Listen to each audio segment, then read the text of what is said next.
Okay. After that kicks off, I'm going to switch host over to Seth.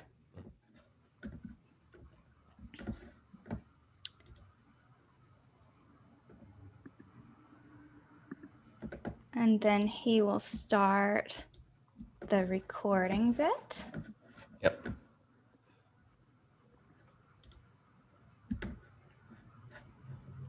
Okay. Awesome. Welcome, everyone. We're about 2 minutes from go time. We have April Mullen from Spark Post today. She is going to talk with us about marketing's biggest opportunity. If you haven't heard anybody say marketing teams should act like news media teams, you might have been hiding under a rock somewhere lately. But I am super excited about this as a marketer with a background as a journalist. So I'm right at that intersection. I'm super excited about what she's going to let us know. We're going to not start until all of our, let me see, when it says 12:30, and then I will kick it off. If you join late, we're going to have some links in the chat, but I'm going to encourage Seth to drop those again if a big group of people comes after, just so that we can remind them of the places they can go. Here comes some peeps. Welcome. All right, Seth, do you feel like you are equipped and set up for everything? You have host view. Speaker view is speaker good view. to go. Yep. All right. And keep an eye on Q&A, right? Yes. Okay. So cool. You keep an eye on it. I'll kind of keep an eye on it once I pitch it over to April. And everyone, as you come in the chat, feel free to introduce yourself. We have both a chat and a Q&A. So now that it's 12:30, I will get down to some housekeeping stuff. Newsletter Fest, this is the first one we've ever run, is hosted by Curated. We have April Mullen from Spark Post with us today talking about publishing's, not publishing's model. Marketing's big opportunity is the publishing model. I am very excited about this. Quick housekeeping, we have chat, and that is for chatter. And you'll see it down at the bottom with a little chat bubble. Q&A has 2 bubbles, and that is for you to ask questions so that we can keep up with them. Today, April is going to be presenting and screen sharing, but she's also welcoming you to ask questions as she goes along. So don't feel afraid to drop those in. I might even interject with a few. And please, as you come in, introduce yourself in the chat. Maybe tell us where you're joining from. Feel free to drop a link to your newsletter if you want to. That leads me to let you know that in addition to the chat in here, we have a Slack community that we launched for this festival. As we think about how we take conferences and adapt them to online, one thing that I think you lose is that ability to network, right? So we built this Slack community to allow you to continue to network and to meet some people. So you might have links to your newsletter or introductions you want to make in there, but we also have a channel for newsletter jobs, and we will be adding new channels. Help us think of channels that would be great in there. We want to create a community of newsletter enthusiasts, and we know that includes marketers, that includes creators, that includes publishers. So super excited to have you. And without further ado, I'm going to announce just 2 contests that we have going on. Did you drop the Slack chat? Yes. Okay. Slack chat. Did you drop the link to the Slack chat? So other things that I want to remind you about just that are going on during Newsletter Fest is we have a curated contest to win a free account. That is going to have 3 winners. It's going on this week. You'll want to join Seth this afternoon at 5 p.m. Eastern to learn how to quickly launch one and then get people voting for it. We also have favorite newsletters of 2021. We're calling that the top newsletters of 2021 top newsletters. And so there are a couple different categories in there, actually like 10. I feel like I posted on Twitter all weekend announcing the different category nominees. You can vote once a day on those. So he's dropping the link in for that. And then I'm now going to introduce April, who we're so excited has joined us today. April is currently the Director of Brand and Content Marketing at SparkPost. That is a partner of Curated. We actually send out through them. So if you have a Curated newsletter, it goes out through SparkPost. She has over 14 years working in email for brands, agencies, and in MarTech. And outside of SparkPost, she has been an adjunct professor of digital marketing at the University of Missouri in St. Louis. I almost went to grad school there, April. It was there or NYU. And I think they wanted me to take more like finance classes to start that grad program. I was like, I don't know. So I went to New York. But in June of 2016, she co-founded Women of Email. So I'd love you to tell us just a little bit about that when you introduce yourself. But as I understand it, it's an organization of like over 5,000 members on 6 continents. And we women, we are going to rule email. Sorry, Seth. It's just happening. So her workshop today is going to jump right into why marketers should embrace publishing model techniques. So without further ado, Miss April, let us know what you got going on. All right, let me share my screen here. All right, so please interrupt me along the way. Like, I want this to be conversational, so feel free to stop if you have questions and we can have a conversation about this. So as Ashley mentioned, you know, there's a lot earlier, before some of you jumped on, we were talking about how like marketing really is moving toward this publishing model. And I think, Ashley, the way you mentioned it was, unless you're living under a rock, you've probably heard of this. But I wanted to talk about, like, maybe you're not doing it, or maybe you are doing it, but you want to maybe think a little more critically about it and like where the benefit really is, and how maybe you need a little bof motivation. Like, yes, let's keep doing this, even though we may not see direct conversions, we may not see, you know, all of the things that drive us as marketers that our boards want to see and our executives want to see, that you should keep going. So for those of you who are already doing it, this is a big rah-rah for you on why this is so valuable. So as Ashley mentioned, I am April Mullen. I do brand and content marketing at SparkPost. I will say I am taking a lot of my own advice here. I haven't been running the program for too long. So I'm in a state, even myself, of like re-architecting the way that I think about how we communicate with our own customers and prospects. So I'm kind of bringing you along the journey of kind of how I've been thinking about it. So hopefully it inspires you as well. I co-founded the group Women of Email. We are a 501c3 nonprofit in the US, but we do have over, I think we're over 5,000 members. We might even be over 6,000 now, members on 6 continents. So if you know anyone in Antarctica, please send them my way. But we basically were going to email conferences, the co-founders and I, and we discovered that like there aren't a lot of women on stages. Why is that? We didn't see a lot of women getting published. We're like, why is that?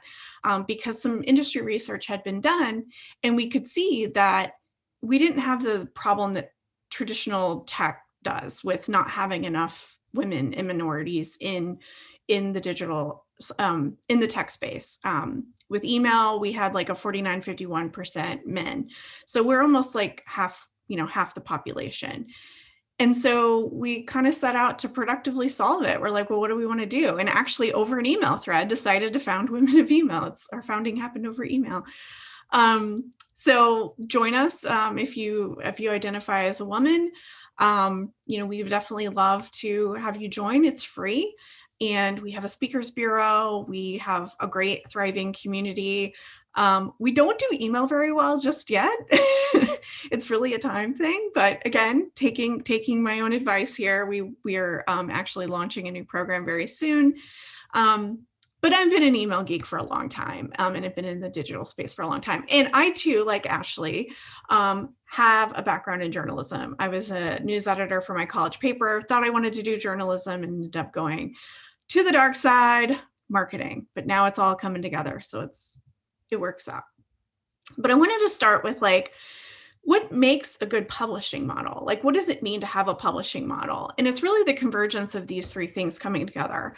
Content, and you're publishing it at regular intervals. You obviously need subscribers, people that are like, yes, I want to receive this content at an ongoing interval. So these can be paid subscribers. These can be, people who are signed up for your email list. It can be free trialers, but it's some kind of subscriber base. And then you also have to have some form of distribution of that content. And I put timing with it because I feel like the distribution determines the timing. So I put those together, and we're going to dive into these a little bit more. But I think the time is right for a publishing model strategy in marketing. And I feel like B2B has been embracing this for a long time, but B2C, maybe not as much. I feel like maybe like 15 years ago, they started to, and then they kind of pulled back from it. And now we're starting to see some B2C brands actually start to get in the arena of having that publisher model mindset. But the reasons that I think everything's lining up now and why you should either A, be excited that you already have a publishing model, or B, you should start thinking about investing in it, is we have the demise of the third-party cookies. Cookies, so owned and earned media, so there's owned, earned, and paid media. Owned and earned media are going to have to work a lot harder when the cookie does finally sunset from Chrome. So Google has said they are going to sunset that next year. We've already seen the cookie crumble in Safari and Firefox. So it's going to be difficult to kind of throw money at the problem of keeping the way we typically would engage customers is through re-engagement through paid media. We just throw money at that problem, and we keep rinsing and repeating to get them to come back and purchase and have some kind of engagement with our brands. So we're gonna have to think differently, because that third-party data is not going to be a crutch anymore. It's going to be difficult. So I'll talk about what we can be doing as marketers to kind of help make up for a huge vacuum that's about to take over paid media. I think there's also sentiment among consumers to have content that is not driven by algorithms, but driven by content sources that people trust. So you actually even see a lot of journalists. The journalism is really struggling. Publishing in general is actually struggling, which I think is pretty interesting because we're wanting to adopt a publishing model in marketing. But anyway, we're seeing a lot of journalists actually starting their own consultancies, and they have newsletters through platforms like Curated. There's a lot going on Substack, where they're actually having people pay, and they distribute this content on a daily basis. Heather Richardson Cox is one that's been doing a lot of this. But consumers really want content from sources that they trust. There's a lot of mistrust going out there these days. The AI is kind of like the scary word. And so there's an opportunity here that if you have a loyal customer base and they really want to hear from you, they're going to trust the content that you're putting out to them. So that's lining up for us. And there's also, like, for those of us in marketing, we have a need for steady, ongoing engagement. Sometimes your buying cycle, if you're an automotive company and your average cycle is like 4 to 7 years between purchases, that's a long time to go dormant on someone. So you have to continue to engage them and make them enthusiastic. If you're B2B, oh my gosh, there's so much opportunity here. And I'll give you a few examples in the slides of what I mean here. But this is a great way to get people to just keep coming back to your brand and giving them something of value that's not necessarily asking for anything of them beyond just check this out. There's this cool thing we put together for you. So I want to come back to the publishing model. I'm going to go into each of these 3 categories and kind of talk about the way that I've been thinking about it. And so first of all, I think content doesn't sit still, and there's a lot of opportunity for disruption. I think of content as being this like living, breathing thing that's always evolving. Like I even think about like the Spark Post blog. We put out blog posts every week, but it's it's like from 1 week to the next, when we're thinking about what we're going to put on the blog, we're very nimble about that. It's highly dynamic. There's so much that we can talk. So even if we have like the best laid plans, we might change course because there's something more interesting happening in the world. And I love that about content. It's this thing that's like fluid and ever evolving, but it also kind of keeps us on our toes because we have to constantly be talking about the things that are most interesting. But in that, we have so much opportunity. And so I just wanted to start by saying that I'm pretty excited about that. And so when you get started, it's really thinking about, who are we committed to making content for and when? So what are your audiences? And notice I say audiences, plural, because chances are you have multiple types of audiences, and thinking about those audiences and what they mean to you. And then getting laser focused on like, what are their problems, their motivations, their intent. And then kind of bringing those two things together by developing content based on the audience's intent. And then what is the timing of content? And I think time is the currency of content. The time and the distribution together is the currency. It's really what makes it valuable. If you don't have that last step, you are really missing an opportunity. You're basically launching content into a graveyard. So basically you want to move away from single asset content and basically create look through the full view of what you're trying to deliver to that particular audience at that time. I, for a long time, was thinking about things as single assets, like, oh, we got to do this guide and we got to do this white paper and we got to get this, newsletter out.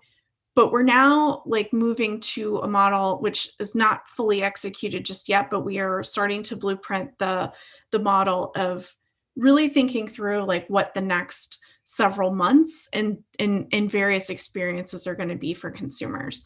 So this is a really crazy slide, but this is kind of how I'm lining it up for my team. And it gets a lot more in the minutia than this, but I was like, I don't know, you guys probably don't want to go down that rabbit hole. But creating a vision for like what we're trying to achieve as a marketing team, what's our strategy, and at the very beginning of putting this together, we're going to drive value at every stage of the funnel. And we all know that the funnel is very fluid. It's not like this linear thing. So like keep that in mind through this. And then going through like the various parts of the funnel, this is where it gets super detailed, even though it doesn't look very detailed, but we're taking segment and persona-based tactics and messaging, and we're like thinking through how that applies to each part of the funnel. And then we're also looking at it from like, what do we want on our side as a business? Do we want like, obviously for awareness, like the kind of the trigger point for being able to communicate with them via first party data is the ground zero of that is their email address. So, what are all the things that we're going to do to try to move these people down the funnel? But we really started to look at it more like, instead of like awareness, thinking of it from the consumer's perspective. And the whole journey that we're blueprinting is set up in this kind of style. So it's like, this looks interesting. Instead of awareness, like even just teeing it up as like the consumer sees something that you've put out there and they're like, this is interesting. You might have seen the ad for Newsletter Fest, and that might be why you're here. You're like, this looks interesting. And then you decided to give your information to sign up. And maybe you wanted to know more about it and you were getting, great content about, here's the agenda, here's what's coming. But it's really getting into the minutia and really looking at the different parts of the funnel and your business outcomes that you're looking for. And what are the ways that you're going to reach your consumers with your content. This obviously spans broader than just thinking about traditional content marketing. It's also your promotions and things like that. But, you should start simple. Like, don't feel like you have to boil the ocean on day one. It's good to just get started and start to think about like, where are those problem points? And I could actually talk for hours about customer journey mapping and like leveraging data within your org, through your communications, I'm pretty passionate about user-focused communications. So I could do a whole session on that separately. But having said that, like, you can start simple, and just start developing resources that solve genuine customer problems. So again, don't look at it from like, I got to create this piece, but maybe just like think through like a few different parts of the funnel where you know people need more information, or they need more motivation, or they need, you know, whatever it is. Maybe they just bought a new car from you and you need to make them really excited about the new wheels that they have. And maybe the car itself does it, but like maybe them buying a jacket and, you know, seeing content from people that are like enthusiasts that are like them, could get them more excited as part of your community. Do we have any questions up to this point, Ashley?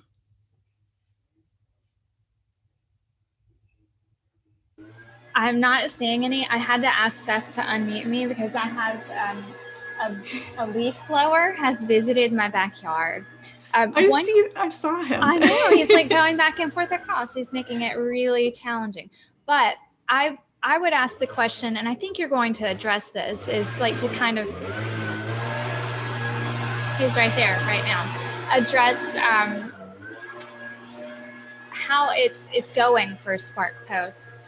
And I think a lot of people are challenged, and you might just want to shelve this for later, with the idea of trying to measure or attribute what making this, adopting a publishing model does, because we all know it's not measured in the same way, right? Yeah. Like engagement is one thing, but like sometimes you're measured on leads and it doesn't quite equate. So I'd love to get your stance on how you're setting up your measurements to follow the stages that you've set and the model that you're trying to follow. So I'm going to mute myself again because he's here. Okay. Well, I can actually talk about it here. So that was actually the first thing we did before we started mapping out our content, was like looking at what would determine success to our executives. Like what are they interested in? And we got them to buy in on this. Like, so we actually didn't even have like database growth as part of our measurement. It was like MQLs, marketing qualified leads, for those that maybe don't work in B2B. And it was like, okay, but I'm growing the database. I'm like nurturing some of these people with really great content. And maybe it takes, you know, anywhere from 6, 12, sometimes even 18 months, depending on the size of the deal, before they eventually, you know, convert. But we weren't even looking at that ground zero of email address. We're an email company, and we weren't even looking at that ground zero of email address collection. So now we have database growth as one of our key performance indicators, where when we launch a content asset and we put it out to the world, whether that's, you know, through like for example, we do LinkedIn ads. And part of that goal is, a big part of that goal of doing that LinkedIn ad is to get new email addresses added to the database. But then we look at how do we then, like, once they're in the database, then how do we get them to, you know, convert with the sales qualified lead? So we take them from marketing qualified lead to sales qualified lead. Well, every single content touch point, even like the touchy-feely, like humor blogs that we might do every now and then, all contribute to their score, which tells us that they're interested and that they maybe want someone to contact them. In fact, they get to a score where we explicitly ask them if they want someone to reach out to them. So we're starting to kind of like make our way down the funnel with our like content production. We're never going to be complete with it because it's ever evolving, it's ever dynamic. But I would say we're not even covering off on the full funnel yet, but we do have buy-in on the measurement. And you could do this for B2C as well, like map your entire customer journey. What are the things that you're trying to achieve? What is your average buyer cycle? And what are you going to do between those purchases? Because there's so much in the in-between. So you have these arrows here, and it's Like it's super high level, but there's so much in the in between to get them from one stage to the next. Again, regardless of B2B to B2C, that can keep the momentum going. And every touch point gives you a breadcrumb trail of data exhaust that you can use to refine your content, determine the next channel. Like if you're not talking to them, you're not learning about them, and you're not then enhancing their experience. You're not meeting the KPIs for your brand. So I would say we're part of the way through the funnel on this. Like we got the buy-in on the measurement. We're starting down the path. And yeah, it's so far it's been good. Measurement is challenging though, I will say. Yeah, I think I've tried to think this out in a similar way, because I think a lot of times marketers can get confused that not every email address is equal, right? Correct. And yes. So if your intention is to capture email address, you need to refine that to an intention to capture an email address of someone who would be a good fit. Yep. And so when I think about content, and especially publishing model, newsletters, magazines, newspapers earn their reputations with readers by consistently delivering content, like timely content, what you were talking about with your blog, and that it's the collective of the whole.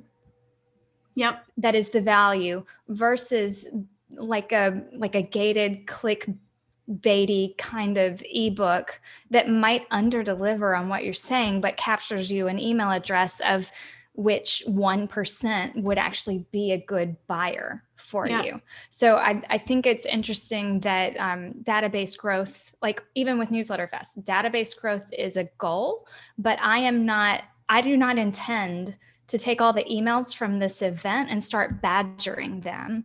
Right. Our intention is that if the content is good enough, they opt in to more. Yeah. Right? They want to be in relationship with the brand versus sought after by the brand. Exactly. Which it shifts that mindset and intention. We also have another question from Chris and Gina over at Writing Momentum. He says, you mentioned, do you want me to bring you on live? Well, we're in screen share, so it might be harder for me to bring you on live. I'm just going to ask it, but then when the presentation is done, I'm going to ask some people if they want to come on live. You mentioned touch points. Do you mean through newsletters or through other channels also? And what might those look like? Yeah, it's actually all the channels. And that's where it got really complicated, or where it's getting really complicated for us. We're looking at, we've developed a new channel model where we can see the channels where the engagement is happening. So it's, we didn't go about it in a really simple way, but it's not just by one channel, and it's not just by within the channels, one type of communication in the publishing model. It's, it runs the gamut. That makes sense. Like the newsletter is part of your ecosystem of content that they're engaging with. I don't have any other questions at the moment. Okay. Great. So we will move forward to then talking about the subscribers. So part of this publishing model coming together is that you have to have subscribers. And before I dive into that, I want to talk about, first of all, there's a big problem in marketing. So this is how the model is supposed to look. So CAC is your cost of acquiring customers, or customer acquisition costs. And it's supposed to be less than your lifetime value. Your lifetime value is supposed to be heavier. You're making all this money over time. But the problem is that oftentimes either marketers don't know their CAC to LTV. In some industries, it's just really hard to calculate that. In others, they have it, but the CMO is not incentivized to maximize that lifetime value. It could be a, CMO tenure. I think the last stat that was published by, I think it was Forbes or Fortune, I can't remember which, several years back, said that the CMO tenure was something like 36 months. Well, 36 months doesn't give you a long runway to like prove value. So how do you prove value? Spam them with a bunch of ads, spam them with a bunch of emails, get sales, because every time you publish an ad, hit send on an email, you're going to get money back. Like that's just going to happen. But when you look at how much did you spend to acquire customer XYZ, and then how long was customer XYZ a customer that you could communicate with via cost-effective channels like email? Often that kind of measurement isn't being done, or there's just not enough patience to like look at it at the customer level. I had a horrible thought. I'm sorry to interrupt. No, you're good. My horrible thought is that who's measuring the CAC to lifetime value ratio on that 36-month CMO? Yeah. Because, like I understand some people come in and they want to make a big splash. And a lot of the times that has to do with acquisition, but a lot of marketing spend would be better put towards customer success marketing. Yeah. So that you are delighting and helping them fall further and further in love, because word of mouth is the cheapest way. Exactly. And then they're evangelizing your brand, and you're not having to pay to reacquire to get the same amount of annual realized revenue or annual recurring revenue. If you're in B2, I'm thinking like B2B SaaS is how my mind thinks, but I've worked in B2C before. With B2C, it's like, oh, how much did this particular campaign do? And it's just rinse and repeat. And it's like looking at weekly financials, but it's not looking at like the bigger problem. And yeah, you're right, Ashley. If companies were patient enough to let the CMO like put programs in that are really strong on the retention side, it would help maybe make the case for their jobs to last longer. And this impatience and just like, oh, this isn't working, move on. The other thing is, no matter if you're B2B or B2C, retention just does not get enough of the budget. And I feel like the publishing model can really help with that. So, this is kind of how, and this is a graphic I created years ago, but it's basically, you have your media audience and you're spending all this money to kind of pick through the stack of thousands, millions of people to try to get them to come to your website. When they come to your website, they're anonymous. And then again, as I was saying, the ground zero of knowing who they are and identifying them is their email address. And really everything on this right-hand side is where the lifetime value comes in. And I feel like this is the sweet spot for the publishing model. This is where we can really drive a ton of value by giving them something a little extra, something that's not rooted in just being promotional and trying to sell them something. To me, this is where we can help have something better to say on the retention side to really help develop a meaningful relationship with these customers. I know we're in business to make money, like we all are. That's how it goes. But at the end of the day, content can support that. A publishing model can support that, even if the initiatives themselves are supporting players and not lead actors in driving that revenue. And this is where that measurement gets tricky, Ashley. Oh yeah. It's like, this is where it's like, but in the case of like B2B, this actually in both, this can give you so much information. Like I have the CRM here because once they become a contact in your database, you actually start to know a lot of information about them. And you can meet their needs better. You may know that they're unhappy. You may know that they're interested in something new. All of this leads to that breadcrumb trail of data exhaust that can help make your promotional side better. So, with the subscribers, I think the single biggest thing beyond like being customer first and delivering value to these subscribers is having a goal to increase first party data, which also, by the way, helps you deliver a better experience to them. Like just, and again, with third party cookies going away, you are not always going to know the things that you know today unless you have their email address and unless you're able to reach them in ways, in other ways outside of their purchase behaviors, which is where the publishing model comes in.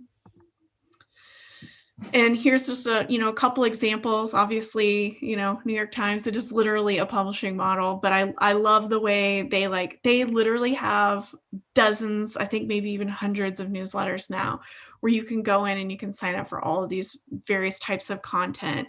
On the B2B side, Search Engine Journal, they're compelling you to get on their list by telling you don't miss out, get your weekly news, sign up now. And they're promising this publishing model in this regular cadence of unedited social media strategy that's going to hit your inbox. So it doesn't always have to be an offer.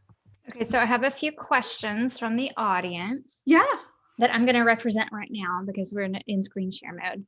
One is to explain what first party data is. So that's a great question because some newsletter creators or marketers need that fundamental understanding. Yeah. So first party data, I have a slide for this actually. I should have put it in here. So first party data is essentially like things that think of it as like the data that your customers give you through signing, like email address, for example, is first party data. It's data that your company owns and has in the CRM or the database on their customers. So it could be their email address, their name, their cell phone number if you're doing SMS, it could be their home address if you're mailing catalogs or magazines, their purchase history, if I didn't say that, versus third-party data is like you're following like the cookies and this is cookie ID 12345 and you've got an ad marketplace that monitors that this person goes to CNN.com and they looked at this and then they went to Gap.com and they looked at this t-shirt and then they go to New York Times and they see an ad for the Gap t-shirt because and it's not necessarily looking at it as it's this person from it's like April Mullen that lives in St. Louis, Missouri, that it's cookie 12345 went to Google or is in Google and Google is telling, is able to use the third-party cookies to put that Gap ad on CNN.com because they're able to put an ad placement in there. So it's a little bit less direct. I mean, it's direct because it's to me, but it's like, it's a lot of like guessing. And it's not like the really personally identifiable data. Hopefully that helps. It's kind of the tracking, the secret eyes of the internet is really kind of the third party. And a lot of that's going away. Right. So you need email address and you need first party data because if third party data is going away, it's going to get a lot harder to connect with your customers. I like to think of it as first party data is what the person who engaged with your brand wants you to know about them. That is a great way of saying it. Versus third party is how they behave everywhere on the internet, that they're being tracked, that you are attempting to use to target them. So it's crumbling. And I think I curated a link last week that talked about email as an answer for this. Mm-hmm. And I think that what it's forcing us to do is to get away from some tactics that we were paying a lot for that aren't necessarily as effective as someone saying, hey, I'm interested in you.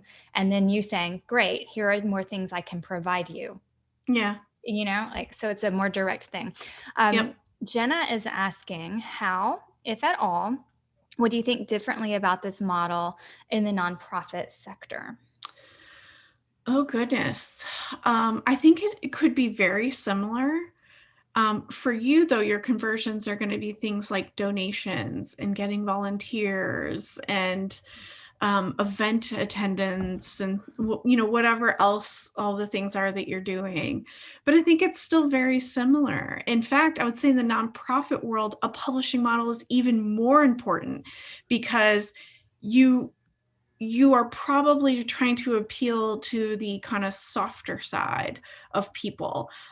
So telling stories about how the donations are helping the community that you serve, recapping events, giving educational, I don't know what your nonprofit is about, but like educating people on the cause that you're serving, telling people, like if it's I once did a strategy for a Down syndrome organization, and educating people on Down syndrome, and and what that's like for the people that are living with that in the family, how to be a better supportive family member, and that sort of thing. I think there's so much you can do. I feel like content is like the publishing model in particular, of like having a regular cadence of telling the stories of the ways that you're impacting the world, could be really special. I agree. I want to mention right now that the next workshop, which starts at 2:00 by Kirk Bentley, is about how arts and culture venues are using email to stay alive. And so that, Jenna, depending on what your focus is, could be interesting to you. And if you're not registered or don't have time, the replays will all be available afterwards. We have one last question in this little series of questions before we move on, from Sean, who is asking, what will the retargeting world look like without third-party cookies? And what suggestions would you make to start making adjustments? So that feeds right into what you're talking about. Yeah, so I have really exciting news for all of you with retargeting. It's email. Email has long been doing retargeting, but now most retargeting is going to happen through email in the future. I don't know specifically exactly. I think on your own website, you'll probably still be able to retarget people that visit your own website. But the retargeting using third-party cookies of people on other websites, I think that's going to be, I don't know what the answer is going to be. Actually, Google has not actually said what they're going to do.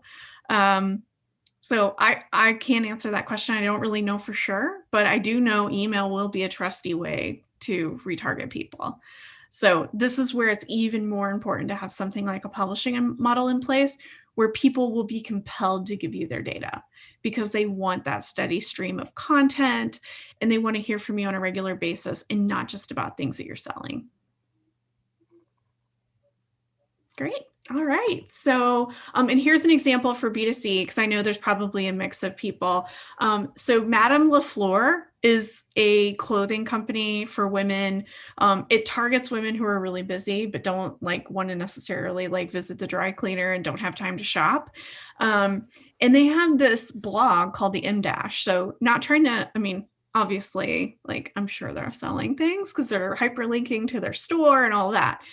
But one of the things that they offer is sign up for our weekly newsletter. And it's all about the content on this M-Dash blog. You don't have to sign up to get their promotions. You can purely sign up for the blog. And they actually interview famous women. I think they had Rep. Katie Porter in the US Congress. They had an interview with her of how do you manage being a congresswoman and looking polished and being a busy single mom. And it was this really fascinating interview.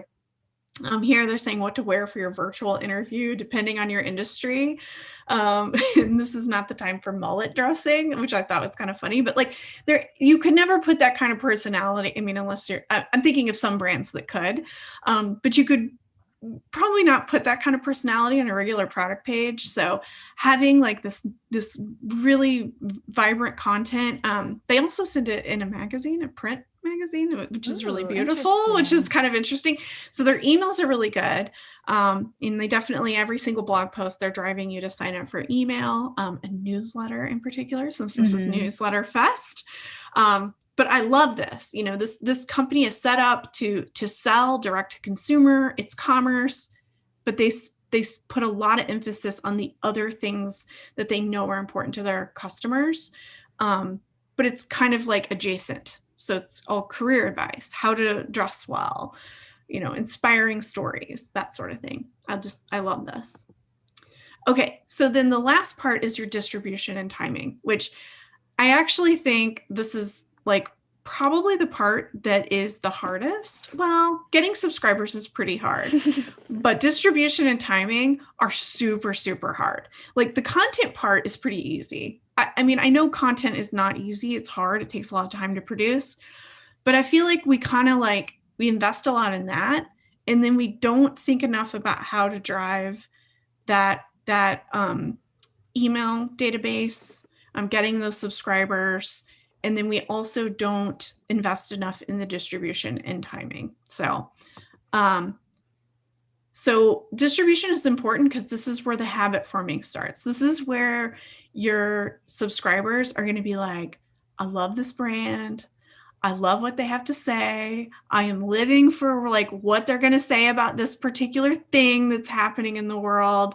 And it's all about building that following. And it's what makes the content real.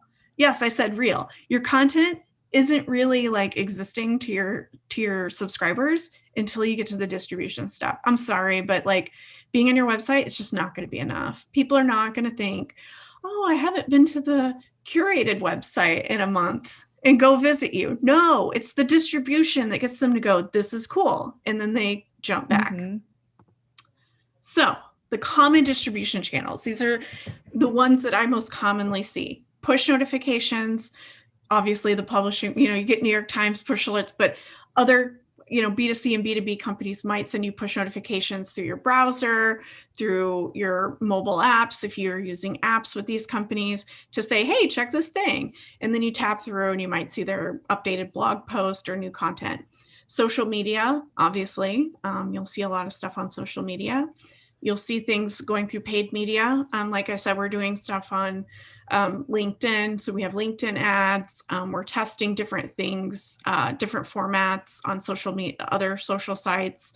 But notice I made loud and proud email newsletters. This is the channel that dominates. And I got to give a hat tip to a brilliant person in the industry. He might even be speaking at this conference. Is Massimo speaking? He's not. He should be. Maybe next year. I'll introduce you. But I love the way he says this. He's thinking about it from the jobs to be done framework of why email plays such an important role for newsletters. He says, Twitter buying review testifies to the very different jobs that email gets done for the reader versus social media. Newsletter, read, stay, and dive in, store for later, offline too. Social post, glance, leave, and discover, now, not later, online only. And if we go back to this list of push notifications, social media, and paid media, I think you could say the quickness of social media also applies there. That email is really where it's kind of like the home base of I have time, I'm sipping my coffee, or maybe I'm having a little wine at the end of the day, and I'm scrolling through my inbox, and I'm going to check out what I feel like engaging with. It's not the flash in the pan. It's triaged. It's waiting for you.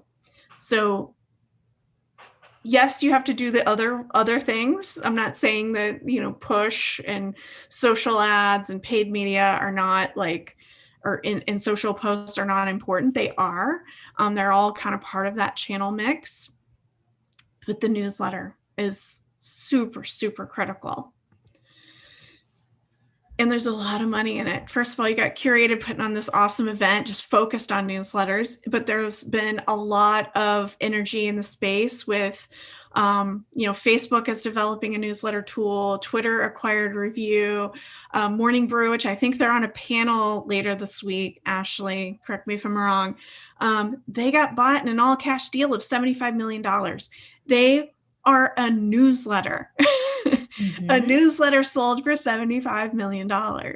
That's amazing. So there's something in the water, and consumers are obviously valuing this, because if they weren't, there wouldn't be all this money and energy be put into this. Not to mention HubSpot's purchase of The Hustle. The HubSpot bought The Hustle, mm-hmm. which blew my mind. Yeah. Yeah. So that to me indicates a desire of a B2B SaaS company wanting to behave like a newsletter or a media company, and having the funds to just go ahead and purchase it. And then the challenge will be to keep the same integrity or the same content that the original audience it loved. So I think you're spot on there, that it's hot and it's buzzy, but it's also for a reason, because I think we are done with echo chambers. Mm-hmm. And social can do that to you. You can start to feel trapped in your algorithm, right? You can. Yeah. And actually, real quick, I think there's some things that are pretty important happening with email right now that's really setting us up to have a successful publishing model. And kind of, adjacent to what you're saying here, Ashley, it's not owned, like it's, first of all, it is the channel of the people. No one owns email. Think about it. Who owns email? No one. It is something @symbol.com and brand.com. And yeah, the inbox might be owned by Gmail or Yahoo or your company's mailbox, but every single phone comes preloaded, which I have way too many unopened emails. I'm so bad. I read emails all the time, but I also sign up for a lot of email lists, so I'll cut myself a little slack. I'm in the same boat. But it's not owned by anyone. It's always there. Everyone has access to it. It's preloaded on all phones. So all you got to do is add your credentials and poof, it doesn't have that traditional app issue of people having to download it. It's already there. It comes preloaded on every single person's phone in the world. That content, coming back to the echo chamber, it's not determined by algorithms. It's determined by the cool people over at Madame LaFleur and like giving me credible career advice. And or my goal will be hopefully Spark Post. And I'm sure you feel that way with Curated, Ashley. Like, I want people to read our stuff. It allows for images and text. You think, oh, a lot of things can have images and text, but think about it. Can a push notification? It can have some text. Social posts can have a little bit, but then it's going to get tangled up in the algorithms. Paid ads, you can have a little bit of content. With email, you can make that thing. I actually saw someone in the space create an email newsletter where they called it the mega newsletter, and they took every single newsletter they'd done the whole year and they stacked it, and it had over 300 modules. And I scrolled through the whole thing. It was hilarious. You can do what you want with it. Yes, there are limitations. Yes, there are coding standards that are just totally a pain, but you get images and text. You can email someone a web page essentially. And then coming back to that first party data, you're close to them. You know who they are. You have at bare minimum, you have their email address, and you can continue to reach them, and you can progressively profile them, which means you can collect data on their behavior over time. Are they always clicking on the career advice, or are they clicking on the product stuff that you're sending them? Maybe they're clicking on a little bit of both, but having those links in the email is going to give you a story that can start to untangle what it is that this particular consumer wants from you. And the publishing model and the content that you're sending them helps with that. And so I wanted to just give you a couple examples. Obviously, there's some awesome examples out there. The curated stuff is awesome. A lot of the finalists for the awards this week, really great examples. But here, I'm just giving you a couple that I liked. Here's one. It's a good mix of, it's B2B, and it's a good mix of both kind of editorial content, but also selling stuff. So, telling them about the product, it's out of beta, create your next product or project. But then it's like 7 Black creatives share their work and inspiration. Can new morphism catch on? The qualities of a truly effective design brief. Like, it's helpful stuff mixed in with try this product. And I think this was very elegantly done. And it's also just a really beautiful newsletter. This one, I could not get this image to show up clear, but this is Signature Hardware. This is B2C. This is a retail brand, e-com, and they're telling you about products. They're obviously trying to sell you products, but also like they have photos from their customers to help with inspiration. So they're doing the cross-channel engagement here and pushing you to Instagram. Buying guides. Whether you're shopping for a striking statement piece or a small decorative accent, we have a guide to help you make an informed buying decision. They also know that like people who are remodeling and redecorating are sometimes overwhelmed and they may not know what they're doing. And so they're giving you all these great resources to help you make those decisions.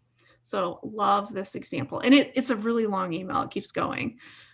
So I think short title. For the short title. No, I like it. You know what? At this point, you've been so perfect that it makes you more real as a content deliverer. I love it. But I think this is going to be the future of marketing. It's going to bring relevance to what we do. We cannot just be sell, serve up a bunch of ads, rinse, repeat, and continue to just reacquire the same customers over and over.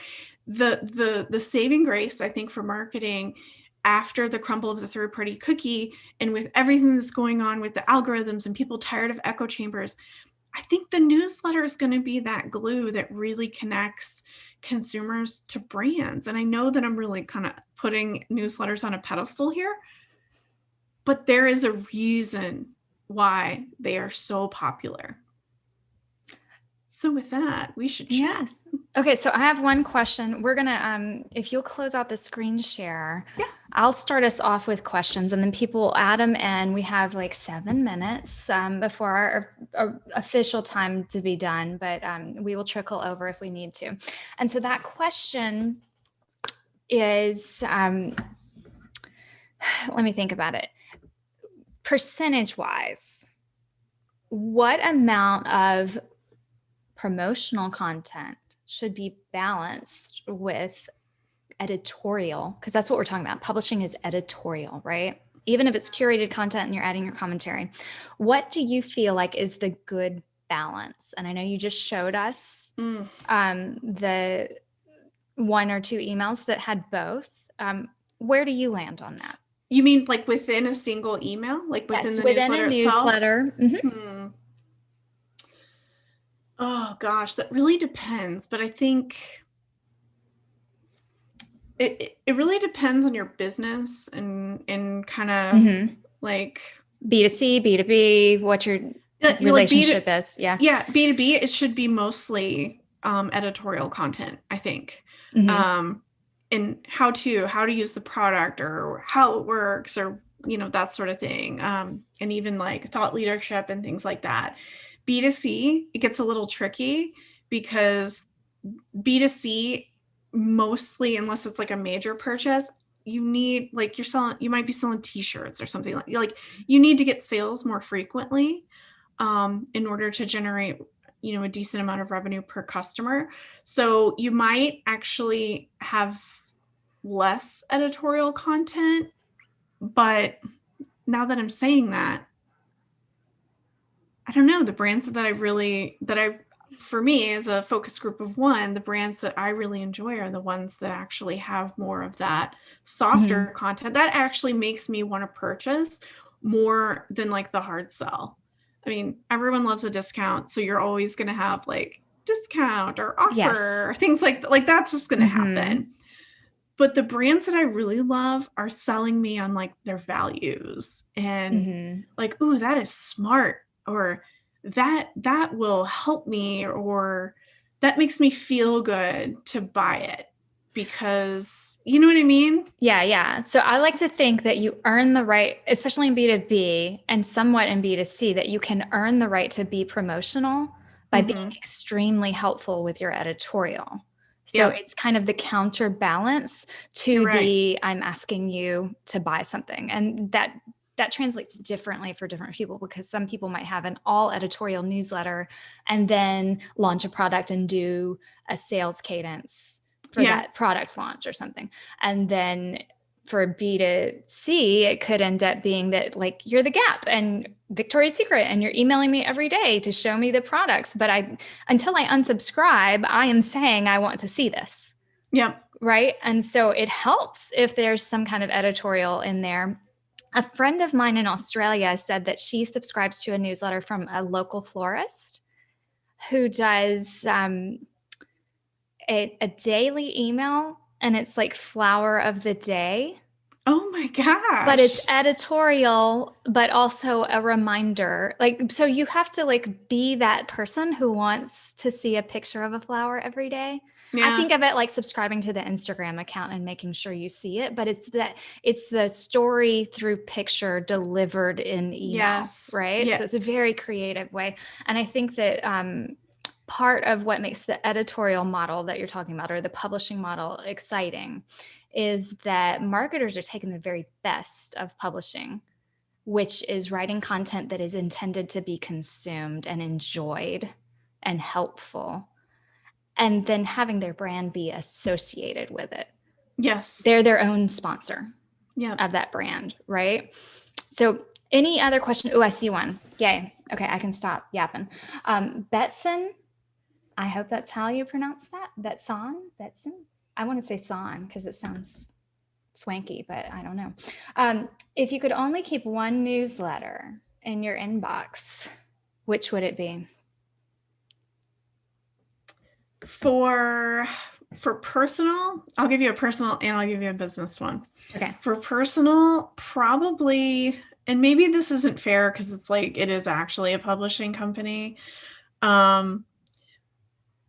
But I really like the Refinery 29 Monday morning horoscopes. I know it's ridiculous. Like, it's so cheesy, but it's like Monday mornings are stressful. And like, even this morning, I was like, ooh, Refinery 29 horoscopes are in. And they just, it's like the short thing. It's not even like that big of a deal. But does it come true? A lot of times. On what percentage of the time are they right? It feels like it does. And it's mostly like empowering. So I don't know, if nothing else, I just remember how it makes me feel, which is like, ooh, I can take on the week. I also really like Harvard Business Review management tips of the day for the same reason. It's a short snippet, usually from like some kind of published author. And it's just like, and they send it every single morning. I'll take that every day because it's just a short snackable bite that helps me learn something as a manager. I manage a team, and so it's good advice. And then business, really good emails. I love really good emails because they make, you guessed it, really good emails. They do. Yeah. And they gave this, I had to track it down, but they gave Newsletter Fest a shout out. So if you're here because of really good emails, we appreciate that shout out that we got in there. Betson says, I love that answer, and thank you.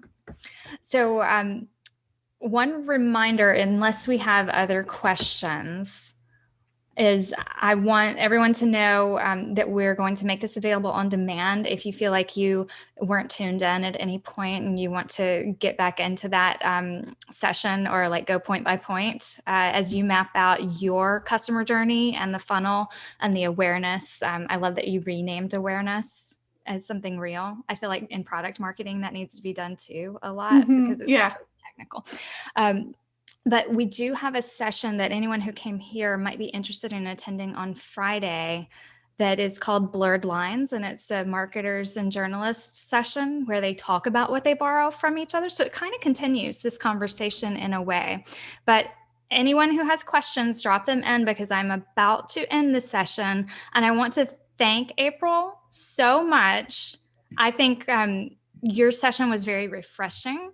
I love that we kind of morphed it into a conversation. Yeah, and me too. I appreciate everyone who attended. And the next session is at 2:00. So we've got about 30 minutes, and that is intermission with Kirk Bentley. After that, we have, I think it's, let me look at my notes so I don't tell you the wrong ones. And Kirk is amazing, by the way.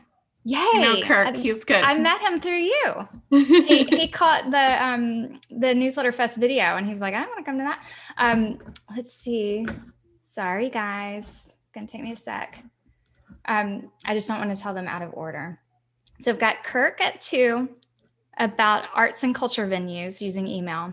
Then at 3:00, the Dan Oshinsky of Inbox Collective, a newsletter consultant who was formerly at The New Yorker and BuzzFeed, will be talking about 4 different newsletter business models. That's at 3. At 4:00, Russ Henneberry of The Click, talk about marketing, is going to talk to us about lead magnets and using those to get newsletter subscribers. Because I think that's the front end of what you're talking about. Timing is everything. Growing a list of subscribers is difficult. And maybe we'll get into the value of a tiny engaged list versus a large, like 30% engaged list, or what we should be looking for. And then after that, at 5:00, Seth, who is our host, like our Zoom host of this event right now, is going to talk to us about how to quickly launch a newsletter. That is going to be the Curated team. So I'm going to be in there. We are going to start out with like just in general how to launch a newsletter, but it will dive into Curated, the product. So if you're interested in entering that contest, this would be a good thing to go to, because you want to launch something really quickly and have people vote on it. But anything at the last minute you want to add? So I'm out in the event Slack group. So if anyone has questions, feel free to direct message me. And also you can email me at april.mullen@sparkpost.com if you have any questions. Otherwise, thanks everyone for coming. Thanks for having me, Ashley, and the Curated team. I'm so excited that there's like a newsletter focused event in the industry now. This is so cool. Yay. It's like our experiment, is our MVP launch of this. And what we are doing is we are going to be taking all the content, the video content, and creating short clips that we will be sharing with you, so you can share those with your audience. Because I think one thing that we should all take away from what you just presented is that content doesn't have to be just one thing at one time. It can be scaled. It's like, as marketers, we have to get used to having the same conversation on repeat, but it's in this channel right now live, and the people who are here, I'm excited that you got to enjoy that. But we will be taking it, slicing and dicing, sharing clips from these conversations that we're having throughout the whole week. And I really encourage you to go into the Slack group. If yes, Seth just dropped it. He's such a good link dropper. To go in there and chatter, not just with the speakers, but also with your co-creators. So I will end it, and I will do it without saying "without further ado," because I say that too often. There should be like a drinking game for every time Ashley says that. All right. Thanks, everybody.